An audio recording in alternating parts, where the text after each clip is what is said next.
bénisse. C'est vrai. Nous avons déjà donné à Jésus nos vies. Et c'est ça la chose la plus importante. Donner sa vie à son Créateur. Puis c'est seulement lui qui peut faire d'être ce qu'il veut. Que Dieu vous bénisse infiniment. Je vous transmets les salutations de Frère James. Il est prédicateur de l'Assemblée de Kassamba. Il nous a déjà prêché ici. Il a servi en particulier le pasteur. Avant de lire la parole, chantons un cantique. Nyimbo za Mungu 110. Nyimbo za Mungu 110. Damu yako yenye baraka inayotuosha makosa ilitoka msalabani. Bwana Yesu ulipo Rudi nastahili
notre Dieu. Merci, merci, merci. Si tu n'étais pas venu, qui serions-nous? Seigneur, si toi tu n'étais pas compatissant, si toi Seigneur Dieu tu n'avais pas voulu abandonner ta volonté, Seigneur Jésus, nous serons perdus. Mais Seigneur, tu nous as fait grâce. Puisque tu es le bien-aimé, le bienheureux, Seigneur. Puisque toi tu nous aimes. Et que Seigneur Jésus, tu as conçu pour nous le plan du salut. Tu es descendu dans la chair humaine. Et tu as donné ta vie. Seigneur, merci. Merci Seigneur. Nous sommes si heureux, Seigneur, d'avoir quelqu'un qui est bon, plein d'amour, et qui nous envoie ses bénédictions. C'est toi notre Seigneur Jésus-Christ. Seigneur, bénis-nous. Pendant que nous sommes rassemblés tout autour de ta parole, manifeste-toi Seigneur et aide-nous Seigneur pour que nous vivions conformément à ta parole. Merci pour l'œuvre de Golgotha. Ainsi Seigneur, nous te prions d'être avec nous du début jusqu'à la fin au nom de Jésus-Christ. Amen. Mettons-nous debout. Lisons la parole. Romains chapitre 8, verset 30. Lui qui n'a point épargné son propre fils, mais qui l'a livré pour nous tous, comment ne nous donnera-t-il pas aussi toutes choses avec lui? Je vous assois. Depuis hier, nous avons commencé une petite prédication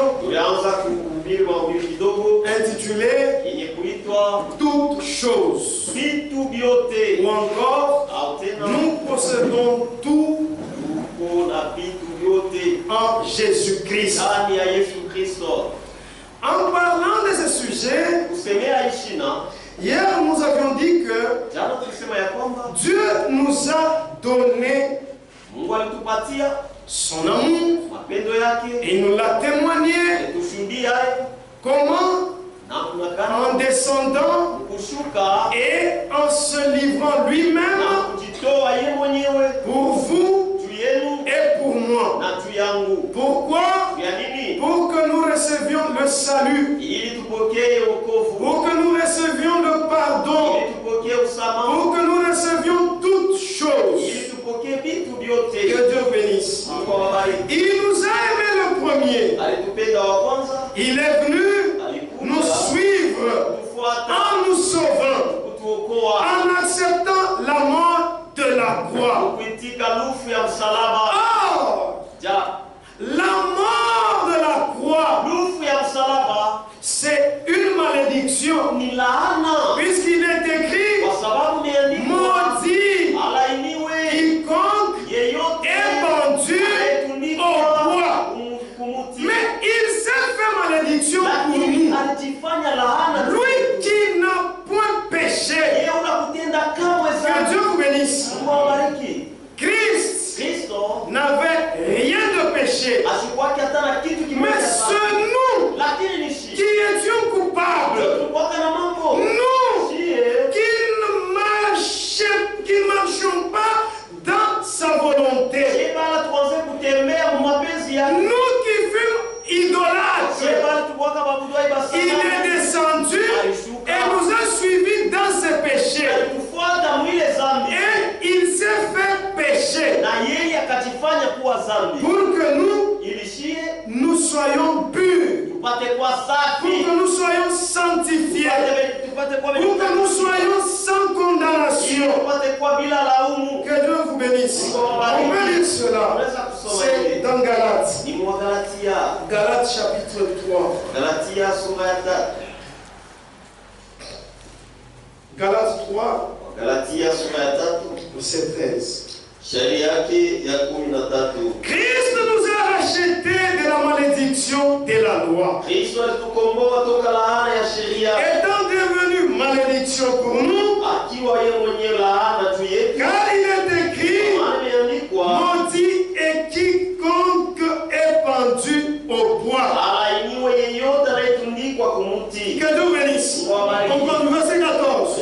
Afin que la bénédiction d'Abraham eut pour les païens son accomplissement en Jésus-Christ. Et que nous ressuscions par la foi l'Esprit qui a été promis. Et c'est pourquoi nous qui avons accepté Jésus-Christ, nous ne sommes plus maudits. Vous n'avez pas la malédiction sur vous. Vous êtes bénis. Comme il est écrit dans Romains 8, qu'il n'y a plus de condamnation pour ceux qui sont dans Jésus-Christ. Et c'est pourquoi sentez-vous heureux. Pourquoi il a déjà pris votre place, votre malédiction. Vous n'êtes plus maudits, mais vous êtes bénis. Et si vous vous sentez encore maudit, il est encore possible. Il est encore sur le trône de grâce. Vous devez seulement le prier. Et il vous rendra libre. Que Dieu bénisse. Et pourquoi il est venu dans la chair? C'est pour qu'il puisse condamner le péché dans sa chair, afin que le péché ne puisse plus avoir de l'influence ou de la domination sur nous. Disons cela. Rome.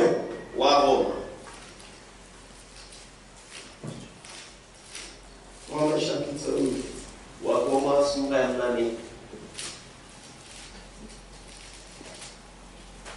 Verset 2. En effet, la loi de l'esprit de vie est la loi de l'esprit de vie en Jésus-Christ m'a affranchi de la loi du péché et de la mort. Car chose impossible à la loi, parce que la chair la rendait sans force, Dieu a condamné le péché dans la chair. Comment? En envoyant à cause du péché son propre fils dans une chair semblable à celle du péché. Et cela afin que la justice de la loi fût accomplie en nous qui marchons non selon la chair mais selon l'esprit. Que Dieu bénisse. Donc, il a condamné le péché dans sa chair. C'est pour dire le péché n'a plus de pouvoir sur nous. Que Dieu bénisse. Alors, nous disons, nous possédons tout en Jésus-Christ. C'est Jésus-Christ qui est l'héritier. Nous sommes co-héritiers avec lui. Et Dieu a mis toutes les bénédictions rédemptrices en son Fils Jésus-Christ. C'est pourquoi, si nous voulons avoir quelque chose, nous devons accepter Jésus-Christ et le croire par la foi et non par la vue. Pourquoi? Puisque la foi entre en connexion avec ce qui est invisible. Que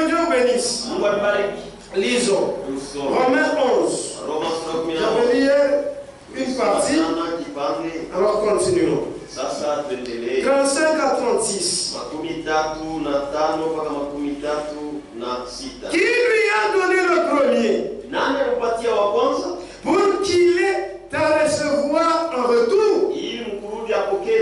C'est de lui, par lui et pour lui que sont toutes choses.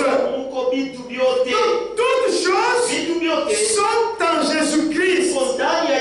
Pourquoi?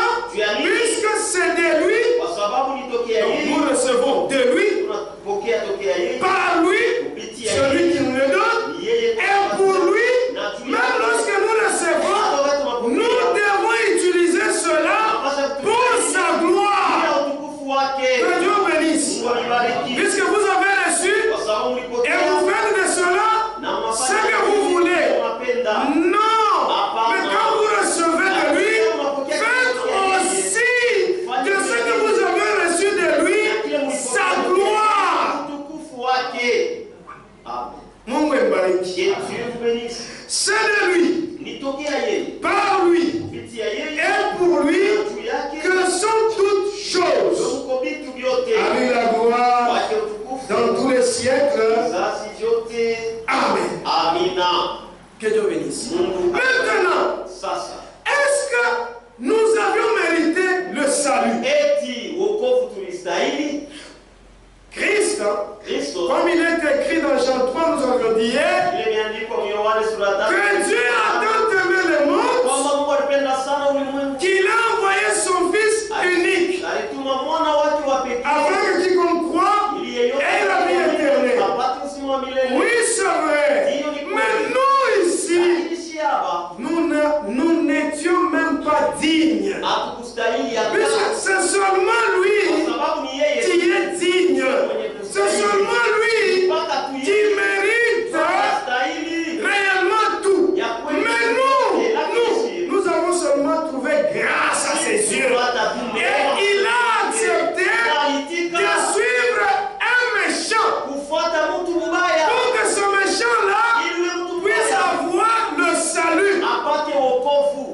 Le méchant, même lorsqu'il est venu pour le sauver, Dieu vient sauver ce méchant, mais le méchant a continué à le mépriser. Il a continué même à cracher sur lui. Mais sur qui? Sur le Seigneur des gloires. Non, nous ne devons pas être méchants. Nous devons être des bonnes gens. Des gens qui marchent selon la volonté de Dieu. Lisons quelque chose. Vivant, mourant, enseveli, ressuscitant, revenant. Lisons. Paragraphe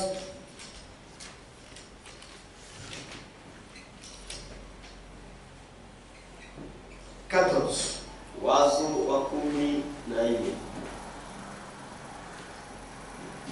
Dieu a tant aimé le monde, c'est-à-dire ceux qui ne méritent pas d'être aimés.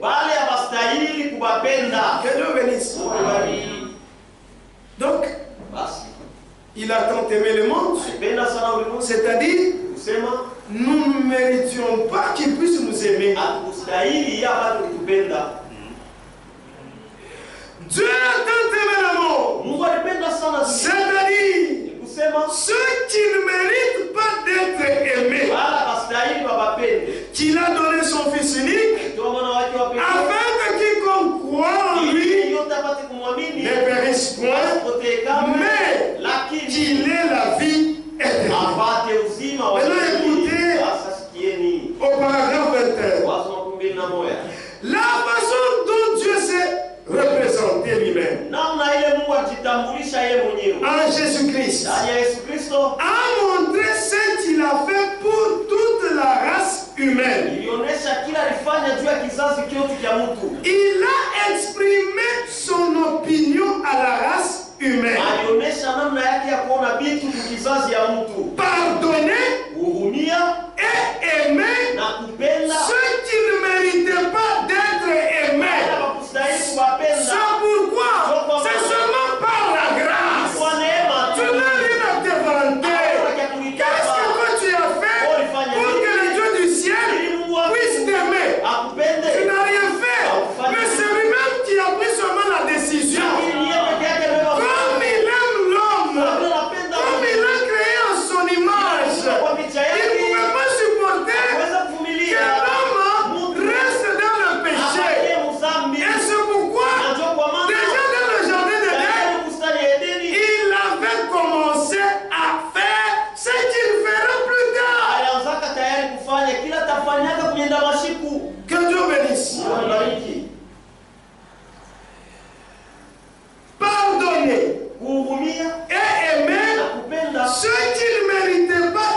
Et je me demande, en ce matin de Pâques, à quel point nous avons manqué cela. Nous serions capables d'aimer ceux qui nous aiment. Mais lui a aimé ceux qui ne l'aimaient pas. Que Dieu bénisse. On n'aimait pas Dieu, mais c'est Dieu qui nous a aimés. C'est pourquoi nous devons seulement mettre foi dans l'œuvre du Calvaire. C'est fini. Et c'est ça, c'est qu'on peut lui donner en retour. Pourquoi? Puisque si nous ne faisons pas cela, nous sommes en train de le crucifier pour la seconde fois. Et c'est pas correct. Que Dieu bénisse. Alors continuons. Et quand il a fait ceci, comme nous l'avons dit hier, lorsqu'on a lu Colossiens 2, 13-14, qu'est-ce qu'il a fait? Il a condamné ses péchés. Il a cloué à la croix en déchirant même les ordonnances qui nous condamnaient. C'est pourquoi nous sommes libres. Pourquoi? Puisqu'il nous a déjà affranchis. Lisons quelque chose. Éphésiens.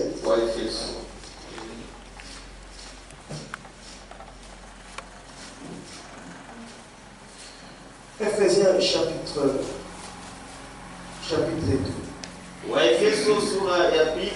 Nous commençons par dire verset 1. Vous étiez morts par vos offenses et par vos péchés, dans lesquels vous marchiez autrefois selon le train de ce monde. Arrêtons-nous un petit peu. Le monde a ce qu'il fait. Mais nous sommes dans le royaume de Dieu. Nous avons aussi ce que nous devons faire. Mais autrefois, l'Écriture dit autrefois, nous marchons aussi selon les trains de ce monde. Selon le prince de la puissance de l'air, de l'esprit qui agit maintenant dans les fils de la rébellion. Nous tous aussi, nous étions de leur nombre et nous vivions autrefois selon les convoitises de notre chair. Que Dieu bénisse. C'est Christ qui fait de nous ce que nous sommes. Si aujourd'hui, mon frère, tu ne fumes pas, c'est puisque Christ t'a affranchi. Si aujourd'hui, ma soeur, tu n'envies pas les habits collés, c'est puisque Christ t'a affranchi. Mais si seulement tu peux dire non, je mets Christ de côté, nous allons te voir dans le monde faisant ce que le monde est en train de faire. Et si Christ t'a abandonné seulement, pas même une seconde, une tierce seulement, tierce. Donc à vous vous serez plus méchants que tous les criminels de ce monde. Mais si nous sommes ce que nous sommes, ça veut dire que Christ nous garde dans son amour. Christ nous protège. Et nous aussi, nous l'avons accepté et nous avons crucifié tous nos désirs. Les amis, pas. Que Dieu vous bénisse. Sois vrai. Et c'est comme ça. Donc, si nous devons nous glorifier, glorifions-nous seulement à Jésus-Christ. Parce que si nous pouvons faire marche à la 20 ans, ceux qui ont besoin de 30 ans, 20 ans, le respect que nous avons aujourd'hui, C'est pas ce respect que nous avions. Aujourd'hui, nous sommes déshonorables. On nous respecte. Mais qu'est-ce qui fait qu'on puisse nous respecter? C'est puisque Christ est en nous. Donc si on ne vous respecte pas, vous devez faire l'inventaire. Parce que nous sommes toujours des pasteurs. Et les gens nous appellent papa pasteur. Nos femmes, maman pasteur. Pourquoi? Puisque Christ nous a transformés. Et il nous a élevés. Et je vous assure, même si je n'ai rien, mais les gens viendront pour dire prête-nous. Je n'ai rien. Pourquoi? C'est la grâce de Dieu.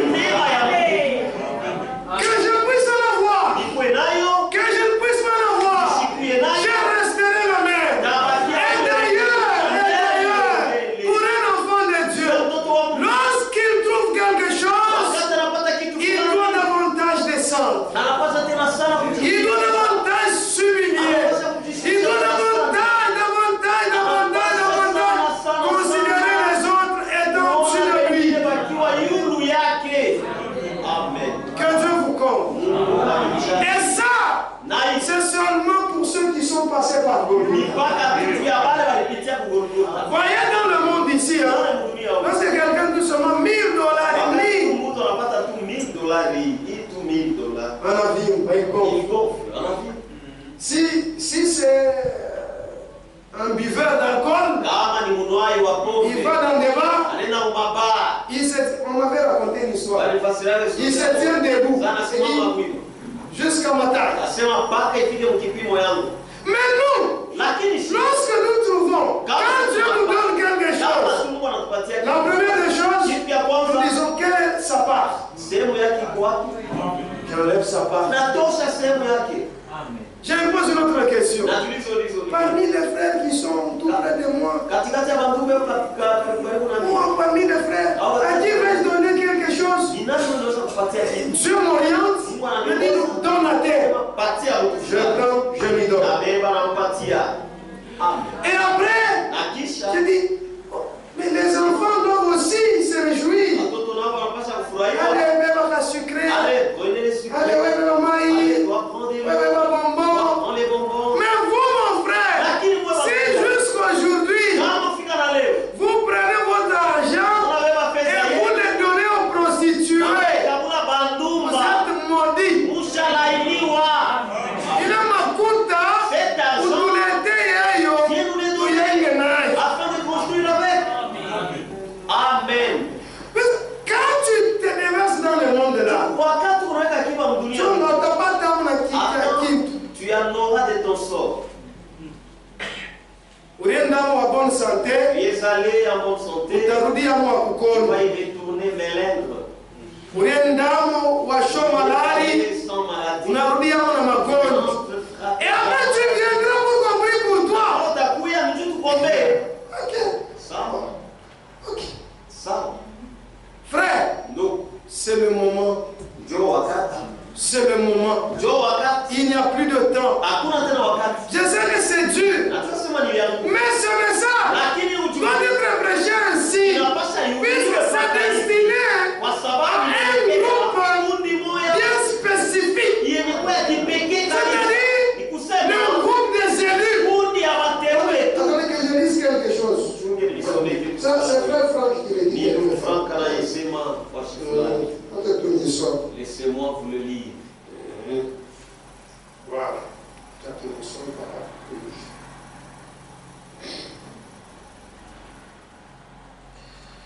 Lettre circulaire de janvier 1974. Janvier 1974. Est-ce que vous devez vous poser, est-ce que vous passerez votre éternité?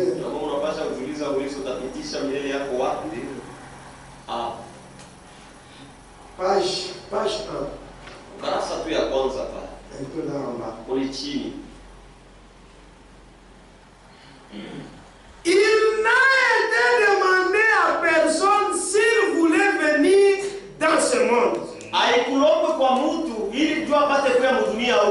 Et il ne lui est pas davantage demandé s'il désire s'en aller dans ce monde. Ou dans s'en aller de ce monde. La vie et la mort dépendent de Dieu. Mais comment nous en irons-nous d'ici? Seras avec ou sans Christ? Et où passerons-nous l'éternité? La vie éternelle n'est pas quelque chose d'incertain. La vie éternelle, c'est quelque chose de certain. Wewe mwenyewe unapaswa kujua kama uko mwenye kuokolewa, kama una mwenye kuokolewa. Amen. Est-ce comme ça? Es-tu sauvé ou pas? Es-tu dans la foi ou pas?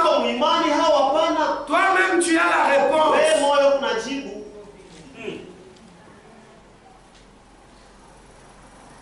La vie éternelle n'est pas quelque chose d'incertain. Car Christ est la vie éternelle.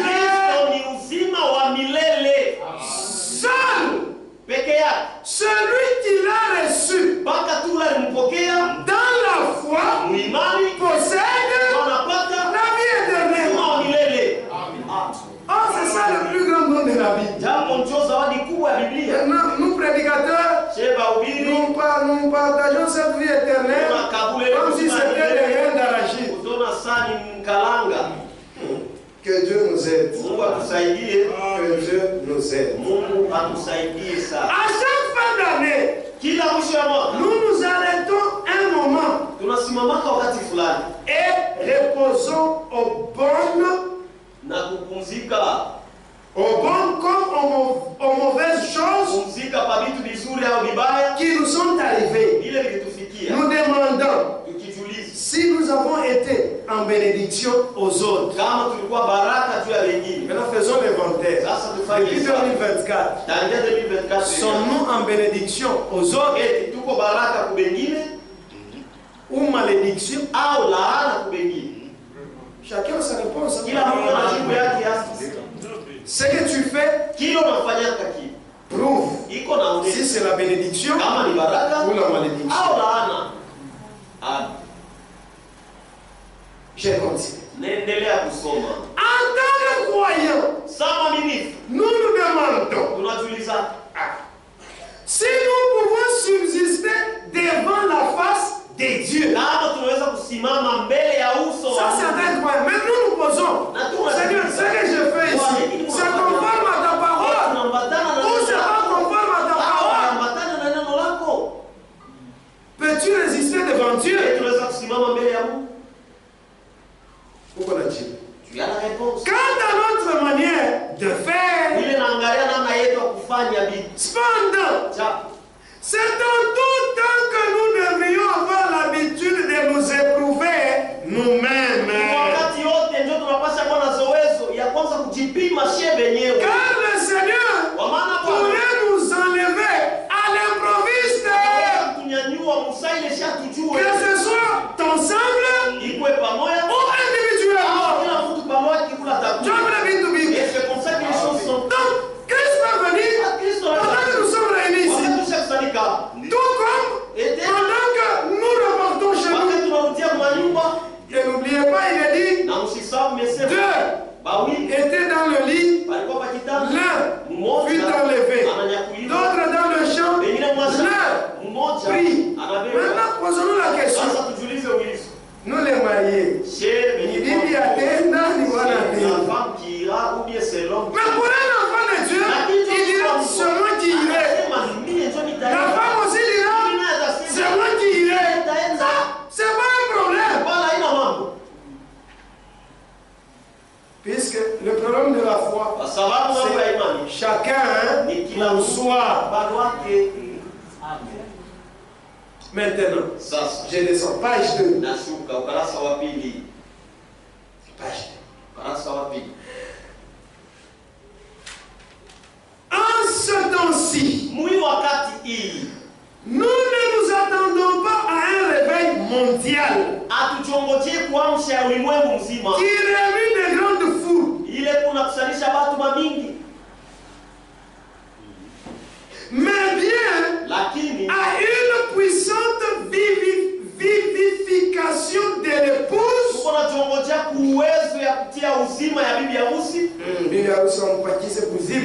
Par le Saint-Esprit sur le fondement biblique. Puisque notre doctrine, c'est la Bible.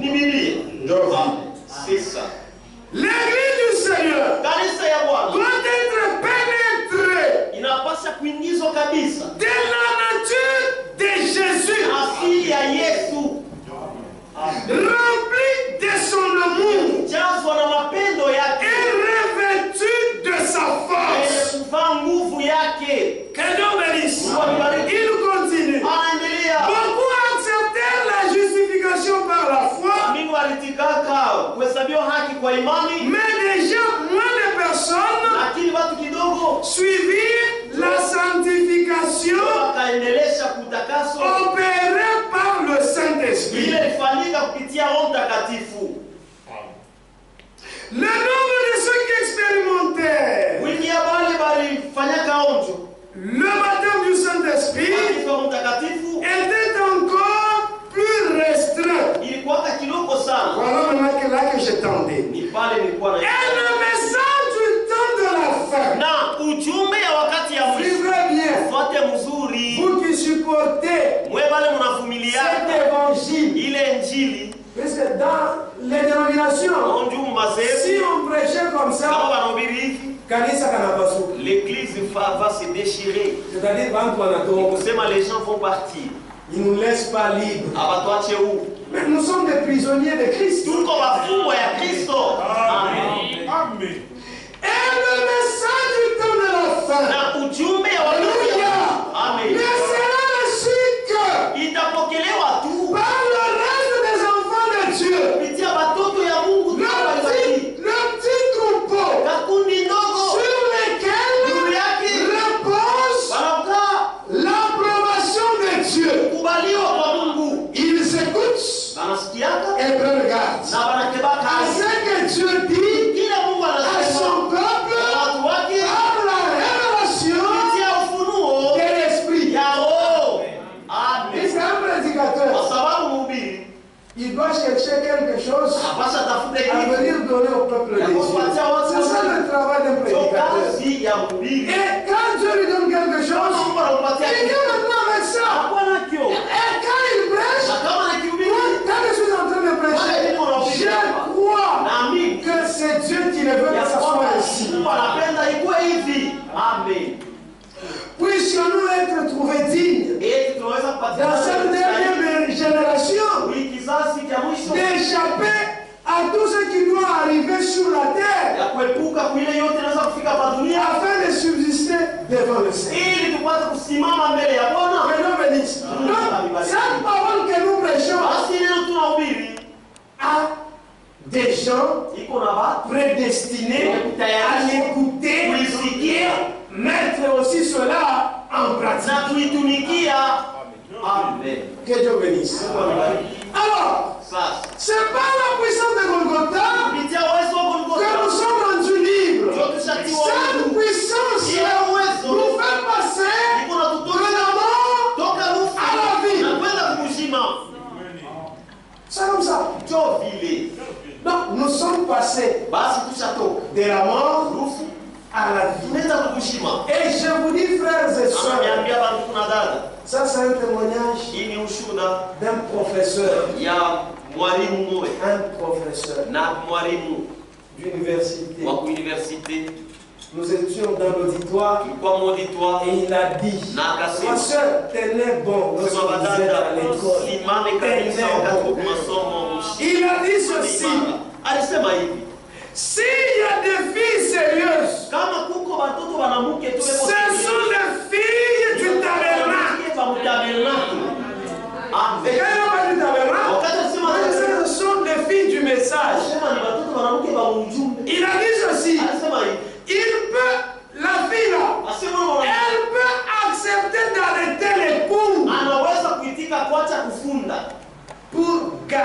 sa dignité. Et dans l'auditoire, j'étais dans la joie. J'étais le seul là-bas. On ne s'était jamais vu avec ce professeur. Et j'étais très content. Je dis, toi, soit la Dieu, Dieu ne va jamais les témoins. Si toi, ma soeur, tu veux des histoires dans le corps, sache qu'il y a quelque part des filles sérieuses qui sont les témoins de Dieu. Quand je me dis, j'étais très content. J'ai dit, Seigneur, tu n'es pas mort en vain. Amen. Et c'est comme ça. Mais si toi, tu te laisses faire, ma soeur, il est encore sur le trône de grâce. Ah, j'étais content. Et j'ai regardé sur le vous avez entendu. Ça donne de la force. Mais si vous pouvez dire, même les filles du tabernacle, zéro. Nicolas Bana, si vous pouvez nous aimer. Allez, que Dieu bénisse richement. Mes soeurs, tenez bon. Vous êtes dans le bon. On ne vous décourage pas. Amen. Alors, l'homme a péché. Mais Dieu, il ne se lasse jamais de pardonner. C'est pourquoi hier, dans ce matin qu'on s'était arrêté, nous avions lu Michel, chapitre 7, 18 à 20. Qui est semblable à toi? Qui pardonne l'iniquité? Qui oublie les péchés de l'homme? Maintenant, s'il t'a pardonné, tu es affranchi. Donc, nous devons voir cette liberté. Il t'a mis libre. Pourquoi tu continues dans ta vie du péché? Pourquoi tu restes dans la vie du péché?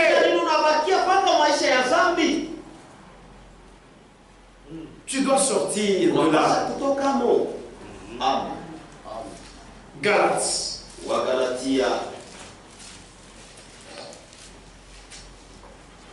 5:1. C'est pour la liberté que Christ nous a affranchis. Maintenant écoutez ce qui suit là. Demeurez donc fermes.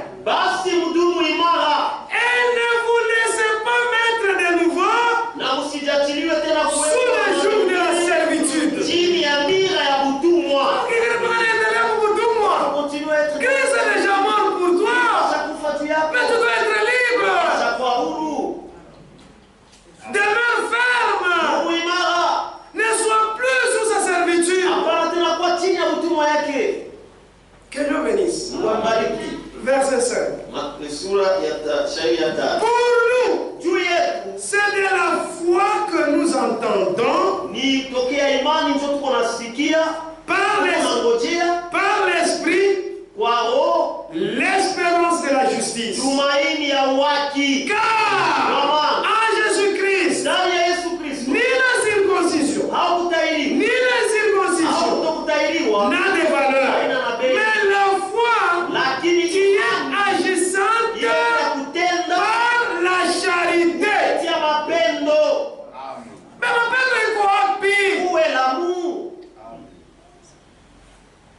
Mais si vous critiquez, c'est-à-dire vous n'aimez pas, et vous tuez votre frère, vous tuez votre soeur, les gens pensent que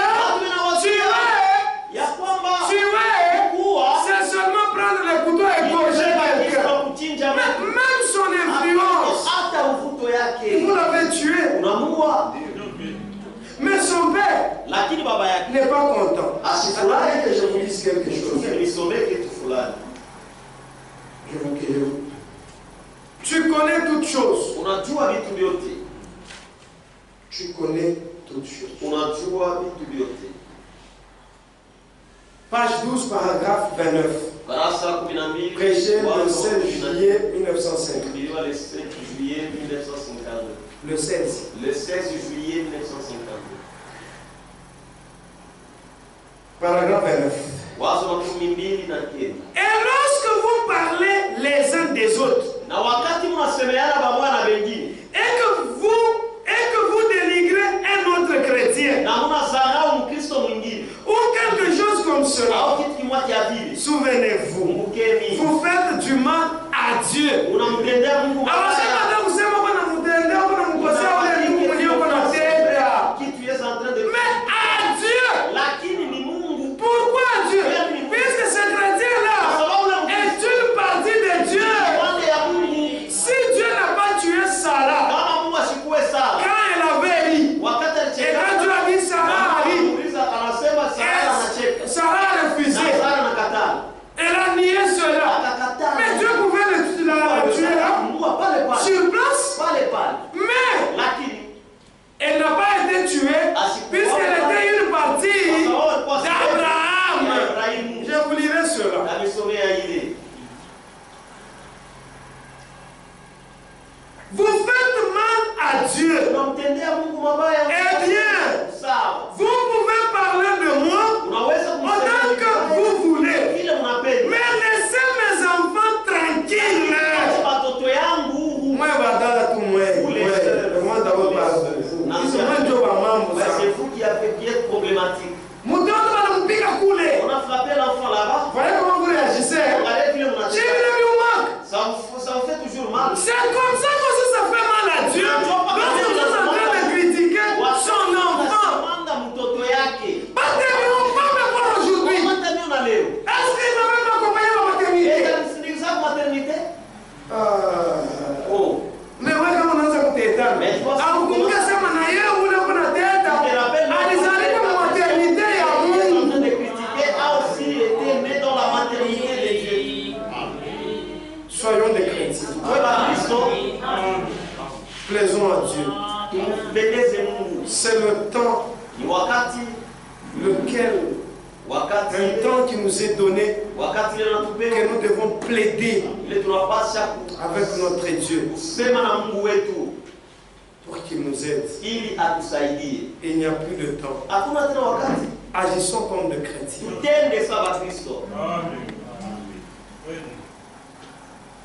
Est-ce vrai? Je préférerais que vous me preniez et que vous me fouettiez, que vous me battiez et tout. Mais ne faites pas de mal à mon fils qui est là derrière.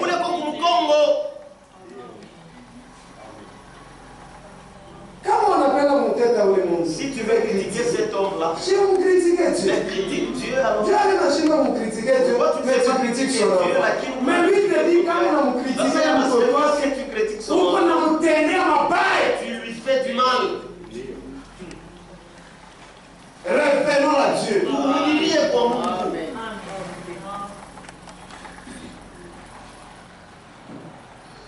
Non, non. Hapana, hapana. Il est une partie de moi. Eko kipande yangu. Eh bien, Sawa. c'est ce que Dieu ressent pour nous. Joki ya Mungu anasikiaka kile. Voyez-vous? Unaona? Et c'est la seule manière que Dieu Na ni namna tu moja ile Mungu peut amener ses enfants anaweza kufikisha watoto yake à l'aimer, kuwapenda, kumpenda et à croire en lui. na kumwamini yeye. Et Na c'est cela la foi. na ndio njia ile. Ayez simplement foi en lui. Kwetu na imani Et ndani yake. croyez en lui. Na kumwamini. Et Dieu accomplira la Na chose. Mungu atatimiza Oh kitu. là là, Oh là là. c'est tout aussi simple. C'est juste comme 1, 2, 3. 1, 2, 3. Que Dieu bénisse. Il me reste quelques minutes. C'est grave, moi. Dieu seul sait. Mungu peke yake anajua. Alors, Ba, ne critiquons pas. tushishimangane. C'est pas bien. Haina mzuri.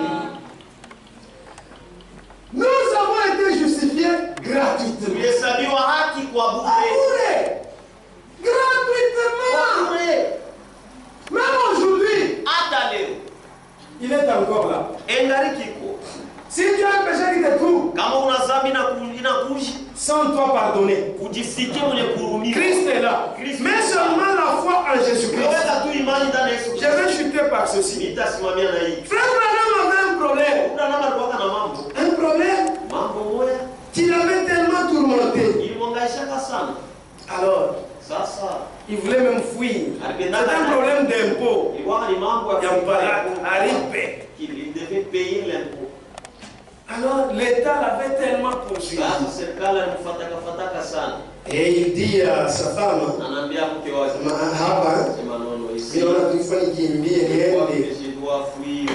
mais écoutez, chers soeurs, soyez des gens qui procurent la paix à vos maris. Et vous devez aussi aider vos maris. C'est pas seulement procurer de la paix.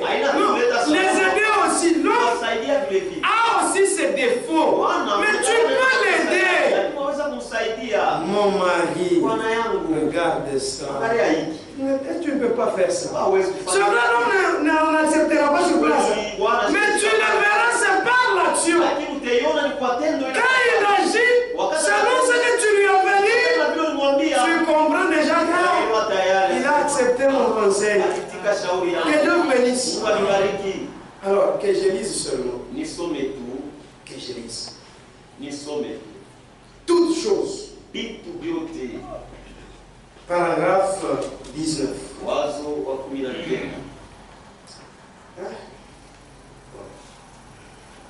Pasteur, pouvez-vous m'accorder 3 minutes? 3 seulement. Merci. Il faut que je termine seulement ça.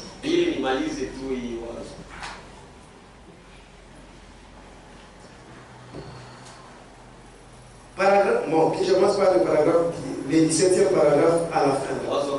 Alors, c'est une femme très calme. Elle a attendu un peu. Elle est venue me mettre sa main sur mon épaule. Elle a dit, eh bien, juste un instant. Elle a dit, mais rappelle-toi, Bill, si tu fuis, c'est lâche. Elle a dit, ils garderont toujours cela à ta charge. Et elle a dit, il n'y a qu'une seule chose, c'est faire face à cela. Maintenant, frère Branham, ça, vous devez payer l'impôt. Si vous lisez Luc, quand Christ a dit, va jeter l'hameçon et un poisson sera pêché, le premier poisson là, tu l'ouvriras la gueule, allez, tu prendras l'argent et tu paieras l'impôt. Alors, frère Branham, il dit, il y a encore des poissons aujourd'hui. Il a eu cet argent, il va le prendre, puis il a écrit que j'ai payé les arriérés. Alors il a envoyé à la banque. Puis il a appelé. Et la caissière lui dit, c'est acté. Maintenant, quand on a accepté cela, et il dit maintenant ceci. Et me péché aussi était quelque chose auquel je ne pouvais rien. Je suis né avec la nature d'Adam en moi, mais quelqu'un m'a pardonné. On a passé l'ancien compte un jour, et depuis ce jour-là, j'étais libre. Je suis heureux. Quand l'homme a péché, il a traversé un gouffre, ou plutôt, un gouffre était entre lui et Dieu. Il s'est séparé de Dieu. Il n'y a plus moyen pour lui de revenir. Il était totalement de l'autre côté du monde par rapport à Dieu. Sans possibilité du tout de revenir. Dieu, qui est riche en miséricorde, qui est merveilleuse en grâce, a accepté un substitut pour lui. Il lui a permis d'avoir un substitut. nourriture, les sacrifices d'un animal. Mais